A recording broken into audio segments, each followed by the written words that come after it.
Pralaya-kalitam Bhagavotham Mahandam Yitvaratrim Pragati Sahajam Andada Misra-misram. Shri Ramakrishna was the embodiment of cumulative effects of spiritual and cultural life of modern India, generated and preserved through the ages by saints and sages. He drew pointed attention to the real spirit of Indian civilization. This is Kamarpukur, 30 miles northwest of Calcutta, where Ramakrishna was born in 1836. Kamarpukur presents a peaceful and pastoral look of a medieval village. Humble ancestral cottages of Ramakrishna, the Halder tank, the house of a Shudra woman who happened to be the godmother of Ramakrishna, a small school run by the Laha Zimidars. All these spots reviving holy memory still stand there in nature's beauty. In one of the ancestral cottages, the deity of Raghubir was installed by his father, Khudiram Chattopadhyay.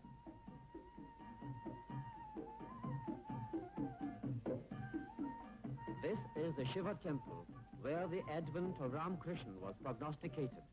Mother Chandramani, while worshipping there, found the divine image quickened into life. A ray of light penetrated into her depths, and she fell unconscious. When she came to, an idea flashed that the divine soul would be born as her son.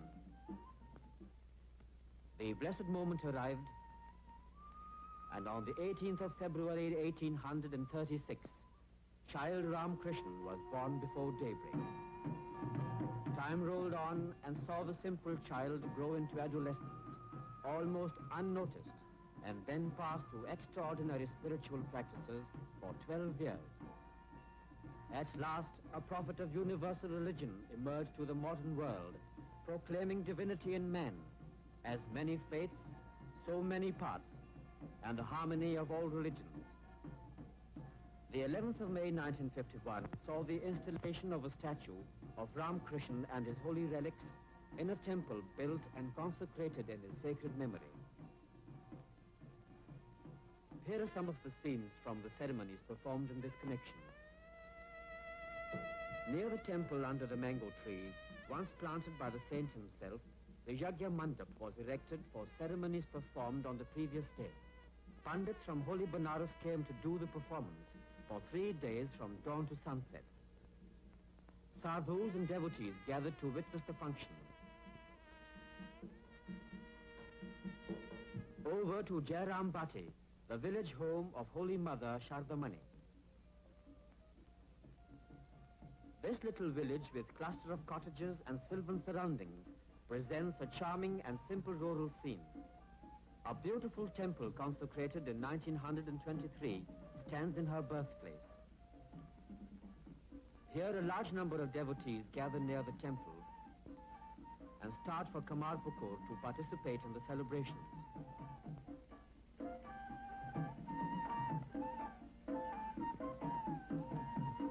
Vedic sacrifices have commenced there with the chanting of hymns.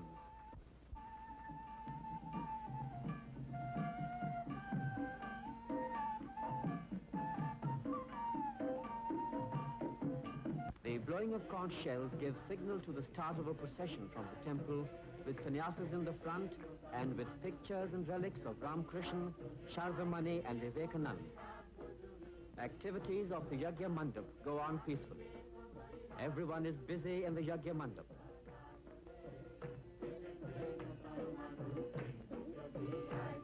Kirtan parties are coming out with music carrying large pictures of Shri Ramakrishna, Holy Mother and Swami Vivekananda, and with joyous exclamations of Jai Shri Guru Maharaj Ji Ki Jai, Jai Bhagwan Shri Ramakrishna Dev Ki Jai. These echoed and re-echoed in the hearts of the devotees.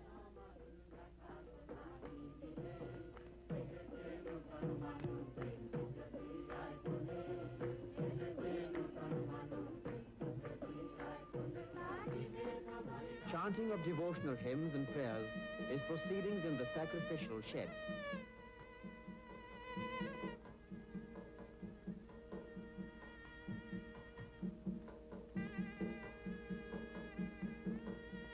With great devotion, the processionists are marching past. From early morning, people begin to pour into the village of Kamarpukur, some coming in buses, others in bullock carts, and the rest on foot. A joyful atmosphere pervades the whole village.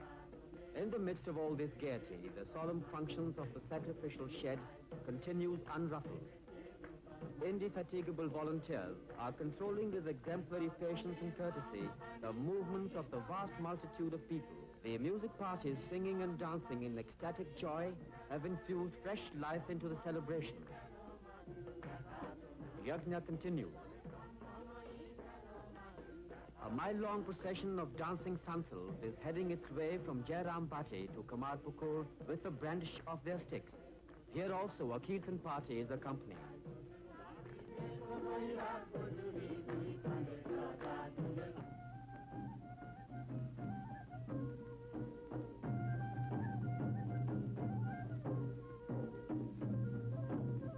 The sacrificial fire is burning.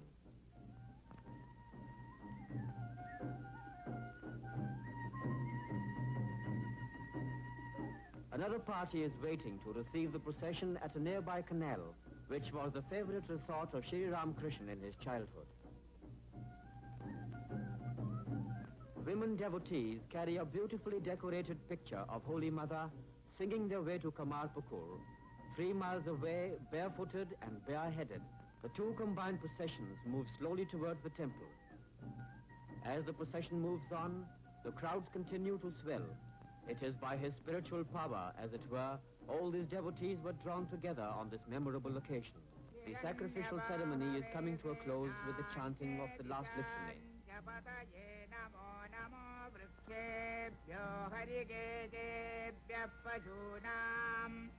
Pataye namo namasyashpinjaraya trishimate patinam Pataye namo namo harikejayo pavitine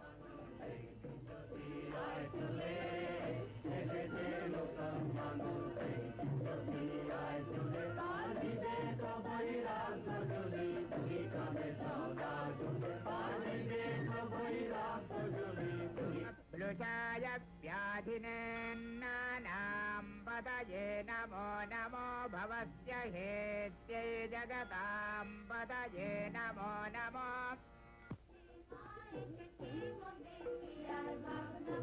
Nadayine kshetranam Pataye namo namasudaya handaivananam Pataye namaha Namo rohitaya sthabataye vrikshanam Pataye namo namo bhuvantaye varivasritaya ushadinam Pataye namo namo. Each and every devotee was anxious to reach the temple soon.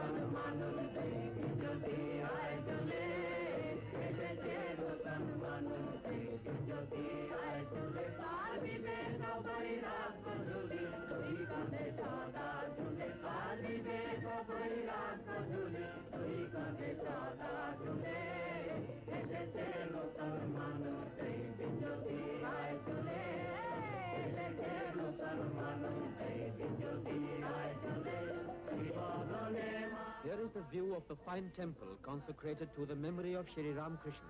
The temple is a neat and simple structure of sandstone and marble, of moderate size befitting the rural surroundings. It is surmounted by a shivling, which reminds one of the vision which Chandramani Devi had in the nearby Shiva temple. A marble statue of Sri Ramakrishna, 2.5 feet in height, is installed on a marble pedestal, on the front face of which are engraved a primitive husking machine and an oven, symbolizing the homely husking shed where the Prophet was born. At the entrance of this temple is eagerly waiting the vast multitude of people to pay their respectful homage.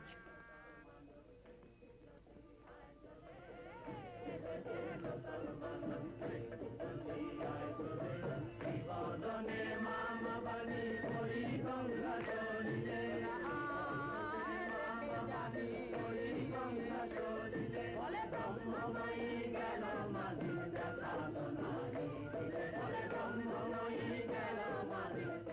sacrificial ceremony is now over, and the surging crowds enter the sacrificial shed.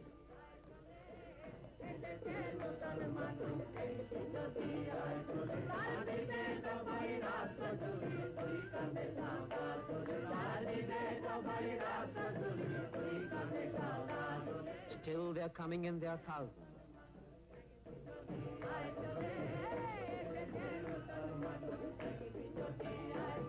Elaborate arrangements have been made for offering cooked food to the Lord and for feeding thousands of people who have congregated there on the occasion. Vegetables, utensils and rations have already been stored. In a temporary shed, cooking is going on in full swing, and volunteers are busy helping the cooks. The cooked rice is piled up. In short, no pains are spared to make the feeding of such a large number in an out-of-the-way village a complete success.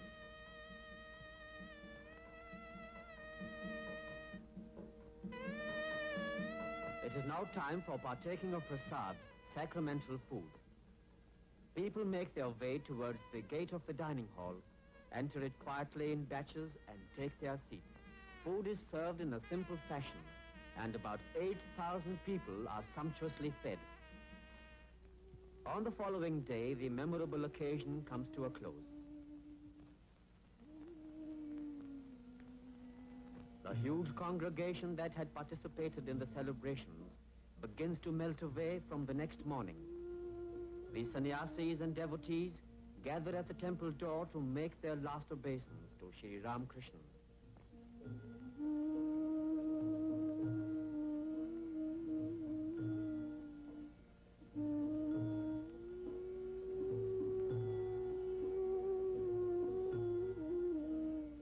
A mixed feeling of joy and sorrow overcomes them all.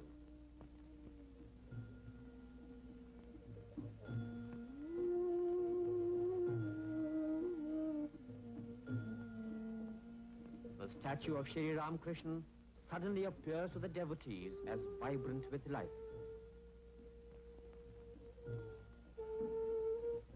Blessed is Kamarpukur, which brought forth the prophet, nursed him, and at long last enshrined in its bosom his sacred relics.